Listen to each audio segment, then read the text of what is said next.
यह कहानी है एक छोटे से शहर के उस भूतिया होटल की, जिसे लोग अब बंद होने की कगार पर मान चुके थे। एक समय पर यह होटल पर्यटकों से भरा रहता था, लेकिन अब यहां कोई भी कदम रखने की हिम्मत नहीं करता। होटल का नाम था शांति होटल, लेकिन इसके नाम से बिल्कुल विपरीत यहां आने वाले लोगों को कभी शांति नहीं मिली। सब कुछ तब शुरू हुआ जब वहां एक परिवार ने कुछ साल पहले एक रात रुकने का फैसला किया। परिवार के 3 सदस्य थे, पति, पत्नी और उनकी छोटी बेटी। रात को 12 बजे के बाद उन्हें होटल में अजीब सी आवाजें सुनाई देने लगीं।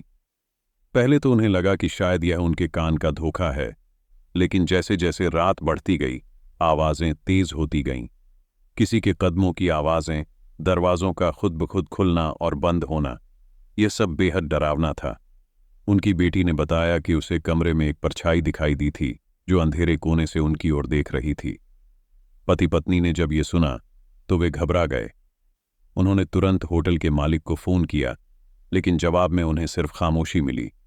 जैसे किसी ने फोन उठा तो लिया था, पर दूसरी तरफ से कोई बोल नहीं रहा था।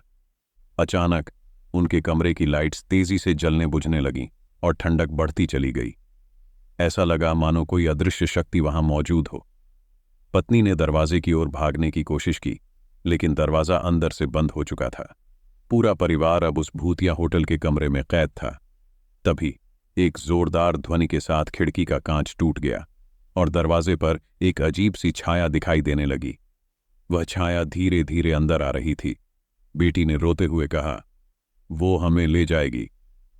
पति पत्नी अब भय से कांपने लगे थे। फिर अचानक से सब कुछ शांत हो गया। लाइट्स वापस जलने लगीं और दरवाजा खुला हुआ था। जब वे बाहर निकले तो होटल पूरा खाली था, जैसे यहां कोई कभी रहा ही न हो। होटल के कर्मचारियों का कोई अता पता नहीं था।